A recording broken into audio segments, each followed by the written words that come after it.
हर हर महादेव। आप लोग देख रहे हैं सच्ची न्यूज़। दोस्तों, आप सभी को बता दूं, पावर स्टार पवन सिंह जी का यह लास्ट गाना है बोलबम गीत, जो कि बहुत ही ज़्यादा इसमें बातें हैं, जो कि यह न्यूज वीडियो में आप सभी के सामने रख रहा हूं।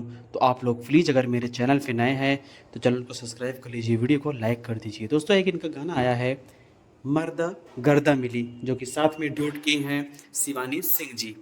तो दोस्तों, आप सभी को बता दूं कि इनका इस सावन के महीने में पावन पर्व पर दोस्तों बहुत ही ज़्यादा सॉन्ग इनका आया, आप लोग भी ये जानते हैं। लेकिन इस सॉन्ग्स में अलग रिएक्शन क्यों दिए, आखिर इसका एक अलग न्यू ट्रेंडिंग पे क्यों जा रहा है दोस्तों वीडियो, आप सभी को बता दूं कि इसमें लागत की बात की जाए तो यह लास्ट गाना था, इसीलिए इसमें लागत काफ़ी ज़्यादा लग गया है। जिसमें हर गाने में 3 लाख 4 लाख लगता था, लेकिन इस गाने में 18 लाख रुपए लगा है।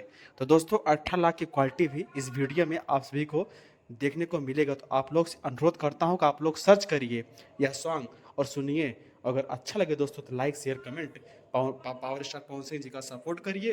और अगर मेरे चैनल पे नए हैं दोस्तों, चैनल को सब्सक्राइब और वीडियो को लाइक, एक कमेंट दोस्तों जरूर करिएगा महादेव के नाम से, अगर आप लोग सच्चे भक्त हैं तो। जय भोजपुरी समाज, हर हर महादेव, जय